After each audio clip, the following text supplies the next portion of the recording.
आज आपण चालू घडामोडी डायरीतनं सिम्प्लिफाईडचा अंक 38वा घेत आहोत. त्यात शासकीय योजना व उपक्रम. तर 6 कोटी व्यक्तींची सिकल सेलसाठी तपासणी झाली आहे. राष्ट्रीय सिकल सेल मिशन अंतर्गत 7 कोटी लक्षित व्यक्तींपैकी एकूण 6 कोटी व्यक्तींची सिकल सेल रोगासाठी तपासणी करण्यात आली आहे, असे केंद्रीय आरोग्य मंत्रालयाने 22 जुलै 2025ला जाहीर केलं. सिकल सेल व्यक्तींसाठी तपासणी आहे. तपासणी करण्यासाठी आलेल्यांपैकी 2.15 लाख लोकांना या आजाराची लागण झाली. सिकल सेल लागण झाली आहे 2.15 लाख आणि हे 22 जुलै 2025ला जाहीर केलं. तर point of care testing kits वापरून हे स्क्रीनिंग करण्यात आलं. राष्ट्रीय सिकल सेल ॲनिमिया निर्मूलन मोहीम 1 जुलै 2023ला चालू झाली. शहडोल मध्य प्रदेश येथून मोदींच्या हस्ते सुरुवात झाली होती. उद्दिष्ट आहे 2047 पर्यंत देशातील सिकल सेल ॲनिमियाचं उच्चाटन करणं. लक्ष्य आहे 2023-24 ते 25-26 दरम्यान प्रभावित आदिवासी भागात 0 ते 40 वर्ष वयोगटातील 7 कोटी व्यक्तींची तपासणी करणे. ही मोहीम महाराष्ट्रासह देशभरातील 17 हाय फोकस राज्यांमध्ये लागू करण्यात आली. तर यात महाराष्ट्रसुद्धा अवेलेबल आहे. त्यातल्या आदिवासी भागामध्ये 0 ते 40 वर्ष वयोगट हे त्यांचं लक्ष्य आहे. राष्ट्रीय सिकल सेल ॲनिमिया निर्मूलन मोहीम आहे ही. तर हा आजार हा बीटा ग्लोबिन जनुकातील वंशानुगत उत्परिवर्तनामुळे होणारा अनुवांशिक रक्तविकार आहे. या आजारात लाल रक्तपेशींचा आकार कोयत्यासारखा अर्धचंद्राकार, म्हणजे ज्या RBC असतात त्या RBC अर्धचंद्रासारख्या दिसतात. या आजारामध्ये प्रधानमंत्री धनधान्य कृषी योजनेला मंजुरी मिळाली. कधी मिळाली? 16 जुलै 2025ला प्रधानमंत्री धनधान्य कृषी योजनेला मंजुरी मिळाली आहे. तर या योजनेचं वैशिष्ट्य काय? घोषणा 25-26च्या अर्थसंकल्पात केली होती. कालावधी 6 वर्ष 2025-26 पासून. खर्च आहे 24,000 कोटी रुपये. उद्देश शेतकऱ्यांना कापणीनंतरच्या चांगल्या साठवणुकीच्या सुविधा उपलब्ध करून देणे, सिंचन व्यवस्था सुधारणे आणि कृषी उत्पादन वाढवणे. कृषी उत्पादन आणि उत्पादकतेत मागे असलेल्या देशातील 100 जिल्ह्यांत राबवली जाणार आहे. तर ही योजना 100 जिल्ह्यामध्ये राबवली जाणार. प्रत्येक राज्यातून किमान एका जिल्ह्याची निवड होणार. जिल्ह्याची निवड करण्यासाठी निकष काय आहे? किमान कृषी उत्पादकता, कमी कर्ज वाटप, कमी पीक तीव्रता. त्यासह याच योजनेचा थेट लाभ सुमारे 1.7 कोटी शेतकऱ्यांना मिळेल. केंद्र सरकारने 11 मंत्रालयांच्या 36 योजना या योजनेमध्ये विलीन केल्या. तर यात काय 100 डिस्ट्रिक्ट आणि 24,000 कोटी हे अलोकेट केलेले ह्या योजनेसाठी. त्यानंतर विमा सखी योजना. भारतीय आयुर्विमा महामंडळाची LICची ग्रामीण भारतात विमा सखी योजनेला प्रोत्साहन देण्यासाठी 21 जुलै 2025 ग्रामीण विकास विभागासोबत सामंजस्य करार. तर कोणी करार केला? LICने ग्रामीण विकास विभागासोबत करार केला. या योजनेचं नाव आहे विमा सखी योजना. गोव्यात झालेल्या अनुभूती या वित्तीय समावेशन परिषदेत या सामंजस्य करारावर स्वाक्षरी करण्यात आली. अनुभूती हा वित्तीय समावेशन परिषद झाली होती. त्यात विमा सखी योजनेला करार केला आहे. त्याची सुरुवात 9 डिसेंबर 2024ला झाली पानिपत, हरियाणामध्ये.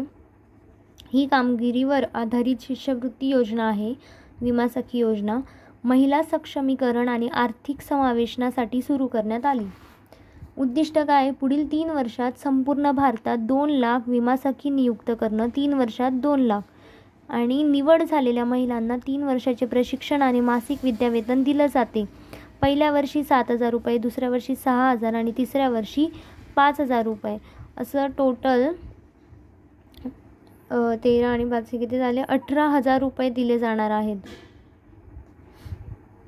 त्यानंतर नमस्ते योजना आहे. नमस्ते योजना चर्चेत का आहे? ही 16 जुलै 2023ची योजना आहे. पण आता नमस्ते दिनाच्या निमित्ताने केंद्रीय सामाजिक न्याय आणि सक्षमीकरण राज्यमंत्री BL वर्मा यांनी 16 जुलै 2025 रोजी लखनौ, उत्तर प्रदेश येथे कचरा वेचकांसाठी 14,473 या हेल्पलाईनचं उद्घाटन केलं. म्हणजे 14,473 ही हेल्पलाईन आहे UPमध्ये, लखनौमध्ये उद्घाटन केलं आहे. तर नमस्ते योजनेचा अंमलबजावणी दिन दरवर्षी नमस्ते दिन म्हणून साजरा केला जातो. तर अंमलबजावणी दिन काय म्हणून साजरा केला जातो? नमस्ते दिन. 16 जुलै हा दिवस असतो. तर काय आहे नमस्ते योजना? नमस्ते म्हणजे national action for mechanise sanitation ecosystem सुरुवात झाली आहे 16 जुलै 2023. मंत्रालय सामाजिक न्याय आणि सक्षमीकरण मंत्रालय आणि गृहनिर्माण आणि शहरी व्यवसाय मंत्रालय हे 2 मंत्रालयांच्या अंतर्गत नमस्ते योजना काम करते. उद्देश आहे स्वच्छता कामगारांची सुरक्षा आणि प्रतिष्ठा सुनिश्चित करणं. अंमलबजावणी कोण करतं? राष्ट्रीय सफाई कर्मचारी वित्त आणि विकास महामंडळ. योजनेचा कालावधी आहे 2023-24 ते 25-26 पर्यंत. अर्थसंकल्पामध्ये 349ची तरतूद आहे. ही योजना सांडपाणी आणि सेप्टिक टँक कामगारांना अनेक हक्क प्रदान करते. नमस्ते योजना दिवस काय आहे? 16 जुलै. त्या दिवशी नमस्ते दिन हा साजरी केला जातो. त्यानंतर आहे PM विकास योजना. PM विकास योजना ही केंद्रीय अल्पसंख्याक कार्य राज्यमंत्री जॉर्ज कुरियन यांनी 17 जुलै 2025ला केरळमध्ये IIT कोट्टायम येथे PM विकास कौशल्य विकास आणि महिलांना उद्योजकता कार्यक्रमाचं उद्घाटन केलं. हा उपक्रम भारत सरकारच्या महत्त्वाकांक्षी प्रधानमंत्री विरासत का संवर्धन याचा भाग आहे. म्हणजे PM विकास योजना ही ह्या योजनेचा भाग आहे. PM विकास योजनेचा भाग हा PM विकास कौशल्य आणि महिला उद्योजकता कार्यक्रम हा आहे. त्यानंतर मंत्रालय अल्पसंख्याक व्यवहार मंत्रालयाच्या अंतर्गत PM विकास योजना येते. आधीचं नाव होतं प्रधानमंत्री कौशल काम कार्यक्रम. उद्दिष्ट आहे अल्पसंख्याक विशेषतः कारागीर समुदायांचं जीवनमान सुधारायचं. 5 योजनांचं विलिनीकरण केलं. यात खोजो और कमाओ, उस्ताद हमारी धरोहर, नई रोशनी नई मंजिल. 15व्या वित्त आयोगाच्या कालावधीसाठी या योजनेला मान्यता देण्यात आली आहे. रोजगार संलग्न प्रोत्साहन योजनेला मंजुरी. आता पंतप्रधान नरेंद्र मोदी यांच्या अध्यक्षतेखाली 1 जुलै 2025ला झालेल्या केंद्रीय मंत्रिमंडळाच्या बैठकीत रोजगार संलग्न प्रोत्साहन योजनेला मंजुरी दिली. कधी दिली? 1 जुलै 2025ला.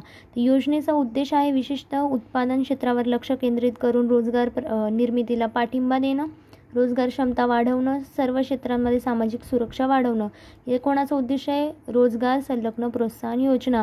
कधी आली? 1 जुलै 2025ला. या योजनेअंतर्गत पहिल्यांदाच काम करणाऱ्या कर्मचाऱ्यांना 1 महिन्याचं वेतन 15,000 रुपयापर्यंत मिळेल. तर नियोक्त्यांना अतिरिक्त रोजगार निर्माण करण्यासाठी 2 वर्षापर्यंत प्रोत्साहन दिले जाईल. घोषणा आहे 24-25च्या अर्थसंकल्पात. खर्च आहे 99,000 कोटी रुपये. उद्दिष्ट 2 वर्षाच्या कालावधीत देशात 3.5 कोटीहून अधिक नोकऱ्या निर्माण करण्यास प्रोत्साहन द्यायचं. कारण पहिल्या 1 महिन्याचं वेतन किती भेटणार आहे? 15,000 रुपये. या योजनेचा लाभ 1 ऑगस्ट 2025 ते 31 जुलै 2027 पर्यंत रोजगारांनाच मिळणार आहे. 31 जुलै 2027 पर्यंत भेटेल. अमृत योजनेला 10 वर्ष पूर्ण झाली आहे. 25 जून 2015ची अमृत योजना होती. Atal mission for rejuvenation and urban transformation. मंत्रालय कोणते? गृहनिर्माण आणि शहरी व्यवहार मंत्रालय. उद्दिष्ट आहे पाणीपुरवठा, मलनिस्सारण, नागरी वाहतूक आणि उद्याने यासारख्या मूलभूत सेवा पुरवणं. हेतू आहे शहरांमधील जीवनमान सुधारणं. या मिशनमध्ये 500 निवडक शहरे समाविष्ट होती. कोणतं मिशन आहे? अमृत योजनेला 10 वर्ष पूर्ण ही येऊ शकते. 25 जून 2015ची आहे. गृहनिर्माण आणि शहरी व्यवहार मंत्रालयाअंतर्गत येते. आदी कर्मयोगी कार्यक्रम 27 जून 2025ला चालू झाला. मंत्रालय आहे आदिवासी व्यवहार मंत्रालय. आदी म्हणजे आदिवासी व्यवहार मंत्रालय समजायचं. कर्मयोगी कार्यक्रम आहे. उद्दिष्ट आहे आदिवासी भागात प्रभावीपणे सेवा देण्यासाठी प्रेरित आणि प्रशिक्षित अशा क्षेत्रस्तरीय अधिकाऱ्यांचा देशव्यापी संवर्ग तयार करणं. तळागाळातील 20 लाखाहून अधिक भागधारकांची क्षमता वाढवणं. आदिवासी व्यवहार मंत्रालयाच्या नवी दिल्ली येथे कुठे आयोजित झाला होता? नवी दिल्लीला झाला होता. आदी अन्वेषण राष्ट्रीय परिषदेत हा कार्यक्रम सुरू करण्यात आला. कधी? 27 जून 2025ला. आदिवासी कल्याण धोरणे आणि प्रत्यक्ष अंमलबजावणी यांच्यातील अंतर भरून काढण्यासाठी हा कार्यक्रम सुरू करण्यात आला. आदिवासी व्यवहार मंत्रालयाने 10 जुलै 2025 रोजी कर्नाटकातील बँगलोर येथे आदी कर्मयोगी अभियानाची पहिली प्रादेशिक प्रक्रिया प्रयोगशाळा सुरू केली. तर कुठे सुरू केली? 10 जुलै 2025ला बँगलोर येथे पहिली प्रादेशिक प्रक्रिया प्रयोगशाळा चालू केलेली आहे. तर क्रॉपिक उपक्रम काय आहे? कृषी आणि शेतकरी कल्याण मंत्रालयाने शेतातील छायाचित्र आणि AI आधारित मॉडेल्स वापरून पीक माहिती गोळा करण्यासाठी क्रॉपिक सुरू करण्याची योजना आखली आहे. तर कोणत्या मंत्रालयाने? कृषी आणि शेतकरी. क्रॉपिक म्हणजे collection of real time observation आणि फोटो ऑफ क्रॉप्स. हा अभ्यास सुरुवातीला खरीप 2025 आणि रब्बी 2025-26 या 2 हंगामांसाठी केला जाईल. केंद्रीय कृषी आणि शेतकरी कल्याण मंत्रालयाने क्रॉपिक मोबाईल ॲप विकसित केलं आहे. कोणी केलं आहे? केंद्रीय कृषी शेतकरी मंत्रालय, हेच मंत्रालय यानेच हे ॲप विकसित केलं आहे क्रॉपिक नावाचं. कृषी मंत्रालयाने प्रधानमंत्री फसल विमा योजनेसाठी हा अभ्यास करण्याची योजना आखली आहे. तर फसल विमा योजना काय आहे? ही 18 फेब्रुवारी 2016ला सुरू झाली. कृषी आणि शेतकरी कल्याण मंत्रालयाअंतर्गत. उद्दिष्ट आहे नैसर्गिक आपत्ती, कीटक आणि रोगांमुळे होणाऱ्या पिकांच्या नुकसानापासून शेतकऱ्यांना आर्थिक संरक्षण प्रदान करणं. प्रधानमंत्री सुरक्षा मातृत्व अभियान. आता प्रधानमंत्री सुरक्षा मातृत्व अभियान काय आहे? जून 2025मध्ये या योजनेला 9 वर्ष पूर्ण झाली. सुरुवात झाली होती जून 2016ला. प्रधानमंत्री सुरक्षा मातृत्व अभियान. मागे आपण पाहिलं 10 वर्ष पूर्ण झाली आहे अमृत योजनेला 25 जून 2015. पुढे आता ही जून 2016मध्ये प्रधानमंत्री सुरक्षा मातृत्व अभियान आहे. आणि यात उद्दिष्ट उच्च जोखीम असलेल्या गर्भधारणेचे लवकरच निदान आणि त्वरित व्यवस्थापन सुलभ करून माता आणि नवजात मृत्यू दर कमी करणं. तर दर महिन्याच्या 9 तारखेला सर्व गर्भवती महिलांना खात्रीशीर, व्यापक आणि दर्जेदार प्रसूतीपूर्व काळजी सेवा मोफत प्रदान केली जाते. तर दर महिन्याच्या 9 तारखेला कोणत्या योजनेअंतर्गत? प्रधानमंत्री सुरक्षा मातृत्व अभियानाअंतर्गत. तर यात आत्तापर्यंत योजनेअंतर्गत 6.19 कोटी गर्भवती महिलांची तपासणी करण्यात आली. भारतातील माता मृत्यू दर 2014-16 मधील प्रति लाख जिवंत जन्मांमागे 130 वरून 80 पर्यंत घसरला आहे 21-23 मध्ये. मिशन लाईफसाठी इको क्लब. आता केंद्रीय शिक्षण मंत्री धर्मेंद्र प्रधान यांनी 5 जून 2025 नवी दिल्लीत मिशन लाईफसाठी इको क्लब वेब पोर्टलचं अनावरण केलं. तर हे क्लब शाळांमध्ये विद्यार्थ्यांना पर्यावरण आणि हवामान बदलाशी संबंधित चिंताबद्दल संवेदनशील करतील आणि त्यांच्यात पर्यावरणपूरक वर्तन आणि मूल्य जोपासतील. तर हे शाळांमध्ये होणार आहे. मिशन लाईफसाठी इको क्लब चालू केलेले आहे. तर हे मिशन लाईफ म्हणजे लाईफस्टाईल फॉर एन्व्हायरमेंट हा भारताच्या नेतृत्वाखालील जागतिक उपक्रम आहे. पंतप्रधान मोदी यांनी 1 नोव्हेंबर 2021ला ग्लासगो, रशिया येथे झालेल्या संयुक्त राष्ट्रांच्या हवामान बदल परिषदेत सुरू केलं. तर कुठे झाली होती ही? COP26 मध्ये चालू झालं आहे मिशन लाईफ ग्लासगो, रशियामध्ये. उद्दिष्ट आहे व्यक्ती आणि समुदायांना त्यांच्या दैनंदिन जीवनात पर्यावरणपूरक पद्धतीचा अवलंब करण्यात प्रोत्साहित करून शाश्वत जीवनमाला प्रोत्साहन देणे. तर त्यानंतर आहे IGOT कर्मयोगी प्लॅटफॉर्म. राष्ट्रीय नागरी सेवा क्षमता बांधणी कार्यक्रम मिशन कर्मयोगी अंतर्गतच. राष्ट्रीय सेवा क्षमता बांधणी कार्यक्रम मिशन कर्मयोगी अंतर्गत या प्लॅटफॉर्मने काय केलं आहे? भारतातील 1 कोटी नोंदणीकृत नागरी सेवकांचा टप्पा ओलांडला आहे. म्हणजे या प्लॅटफॉर्मवर 1 कोटी लोकांनी काय केली? नोंदणी केलेली आहे. तर केंद्रीय कार्मिक लोक तक्रार निवृत्ती वेतन मंत्री डॉक्टर जितेंद्र सिंह यांनी 21 मे 2025ला ही घोषणा केली. आणि कोणते पहिले 5 सर्वाधिक नोंदणी झालेले राज्य कोणते? बिहार, आंध्र प्रदेश, मध्य प्रदेश, राजस्थान आणि उत्तर प्रदेश. IGOT म्हणजे काय? इंटिग्रेटेड गव्हर्नमेंट ऑनलाईन ट्रेनिंग हा प्लॅटफॉर्म आहे. आणि इथे सगळ्यात जास्त ह्या 5 राज्यांनी म्हणजे सर्वात पहिले हे 5 राज्य आहे. त्यानंतर 16 भाषांमध्ये 2400हून अधिक अभ्यासक्रम प्रदान करते. हे काय? मिशन कर्मयोगी. 2 सप्टेंबर 2020ला सुरुवात झाली होती. राष्ट्रीय नागरी सेवा क्षमता बांधणी कार्यक्रमाचा भाग आहे. मंत्रालय किंवा विभाग, कार्मिक प्रशिक्षण विभाग असतो मिशन कर्मयोगीचा. त्यानंतर अंमलबजावणी क्षमता निर्माण आयोग करतो. घोषवाक्य काय? योगः कर्मसु कौशलम, कृतीतील श्रेष्ठता म्हणजे योग. हे मिशन कर्मयोगीचं घोषवाक्य आहे. उद्देश आहे सर्व स्तरावरील प्रशासकीय अधिकाऱ्यांचं सर्वांगीण व सातत्यपूर्ण प्रशिक्षण. त्यानंतर मिझोराम देशातलं पहिलं पूर्ण साक्षर राज्य. मिझोराम ठरलेलं आहे पहिलं पूर्ण साक्षर राज्य. 21 मे 2025ला मिझोरामचे मुख्यमंत्री लाल दुहोमा यांनी राज्याने पूर्ण साक्षरतेचा दर्जा प्राप्त केल्याचं घोषित केलं. कधी केलं? 21 मे 2025ला. शिक्षण मंत्रालयाने निश्चित केलेली 95% साक्षरता दराची मर्यादा मिझोरामने ओलांडली असून यासह मिझोराम देशातील पहिले पूर्ण साक्षर राज्य ठरलं आहे. उल्हास हा काय होता? हा उपक्रम होता आणि या अंतर्गत मिझोराम पहिलं पूर्ण साक्षर राज्य ठरलं आहे. म्हणजेच understanding life long learning for all in society हा फुल फॉर्म आहे. नियतकालिक कामगार दल सर्वेक्षण PLFS 2023-24 नुसार मिझोरामचा साक्षरता दर 98.2% पोचला आहे या नियतकालिक कामगार दर सर्वेक्षणानुसार.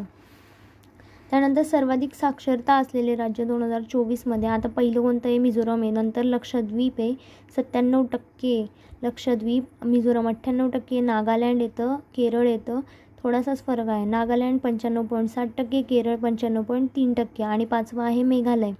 त्यानंतर सर्वात कमी साक्षरता असलेलं राज्य कोणतं आहे? तर पहिलं आहे आंध्र प्रदेश, सर्वात कमी साक्षर आहे. नंतर बिहार आहे, मध्य प्रदेश, 4थं राजस्थान, 5वं झारखंड. तर हे लक्षात ठेवायचं की सर्वाधिक साक्षरतावाले मिझोरम, लक्षद्वीप, नागालँड.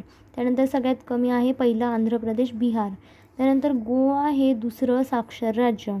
आता गोव्याचे मुख्यमंत्री डॉक्टर प्रमोद सावंत यांनी उल्हास नवभारत साक्षरता कार्यक्रमाअंतर्गतच गोवा राज्य अधिकृतपणे पूर्ण साक्षर ठरलं. हे सर्वाधिक साक्षर आहे, हे पूर्ण साक्षर आहे गोवा. आणि दुसरं म्हणजे सर्वाधिकमध्येच पहिलंच मिझोरम ठरलं आहे पूर्ण साक्षर आणि त्यानंतर गोवा हे दुसरं साक्षर ठरलं आहे. यामुळे काय झालं? पूर्ण साक्षरतेसाठी राष्ट्रीय स्तरावर निर्धारित 95% बेंचमार्क ओलांडणारे गोवा देशातलं दुसरं राज्य बनलं. पहिलं मिझोरम आहे. त्यानंतर त्रिपुरा साक्षर राज्य आहे. मिझोरम आणि गोवा यांच्यानंतर कोणतं आहे? त्रिपुरा. म्हणजे पहिलं मिझोरम, दुसरं गोवा, त्यानंतर त्रिपुरा उल्हास या कार्यक्रमाअंतर्गत. आणि हे त्रिपुरा हे देशातलं तिसरं आहे. हा ऐतिहासिक टप्पा 23 जून 2025ला पूर्ण झाला. उल्हास नवभारत साक्षरता कार्यक्रम. तर हा कार्यक्रम ही केंद्र प्रायोजित योजना आहे. 2022 ते 27 दरम्यान लागू करण्यात आली. ही योजना राष्ट्रीय शैक्षणिक धोरण 2020शी सुसंगत आहे. ही योजना शाळेत जाऊ न शकणाऱ्या प्रौढांसाठी 15 वर्ष आणि त्याहून अधिक वयाच्या यांच्यासाठी आहे. कोणासाठी आहे? 15 वर्ष आणि त्याहून अधिक वयाच्या प्रौढांसाठी जे शाळेत नाही जाऊ शकत. तर या योजनेचे घटक आहेत 5. त्यात आहे पहिला मूलभूत साक्षरता आणि संख्याशास्त्र, महत्त्वाची जीवन कौशल्य, मूलभूत शिक्षण, व्यावसायिक कौशल्य, शाश्वत शिक्षण. आणि हे जे 5 घटक ज्यांनी पूर्ण केले आहेत ते ठरले आहे पूर्ण साक्षर राज्य. मग पहिलं मिझोरम, दुसरं आहे गोवा, तिसरं त्रिपुरा. त्यानंतर NMCG आयकर सवलत दर्जा. NMCG काय आहे? तर केंद्रीय प्रत्यक्ष कर मंडळ CBDT 22 एप्रिल 2025ला राष्ट्रीय स्वच्छ गंगा अभियानाला प्राप्तिकर कायदा 1961च्या कलम 10व्या उपकलम 46 अन्वये प्राधिकरण म्हणून अनुसूचित केलं आहे. तो कोणाला केलं आहे? राष्ट्रीय स्वच्छ गंगा अभियानाला केलेलं आहे या 1961च्या कायद्याने. तर त्यामुळे हे जे अभियान आहे, अभियान उत्पन्न करावरील करातून सूट मिळणार आहे याला. आणि NMCG केंद्र सरकारची महत्त्वाकांक्षी नमामि गंगे योजना राबवते. तर विचारू शकतात की NMCG केंद्र सरकारची कोणती योजना? तर नमामि गंगे योजना. तर याबद्दल सुरुवात कधी झाली होती? जून 2014ला. आज तिला 10 वर्ष पूर्ण झाले नमामि गंगे योजनाला. मंत्रालय आहे केंद्रीय जलशक्ती मंत्रालय. संस्था आहे राष्ट्रीय स्वच्छ गंगा अभियान. उद्देश आहे गंगा नदी आणि तिच्या उपनद्यांची स्वच्छता आणि पुनरुज्जीवन करणं. गंगाच्या नदीला काय करायचं आहे आणि तिच्या उपनद्यांना काय करायचं आहे? स्वच्छता आणि पुनरुज्जीवन. नमामि गंगे योजनेअंतर्गत सर्वोच्च परिषद आहे राष्ट्रीय गंगा परिषद. तिचे अध्यक्ष पंतप्रधान असतात. आता बाकी संक्षिप्त घडामोडी आपण नंतर घेणार आहोत. तोपर्यंत मागेही व्हिडिओ बनवला आहे निधन वार्ता आणि पुरस्काराचा, तर तो आधी बघा, त्यानंतर हा आणि जास्तीत जास्त रिवाईज करा.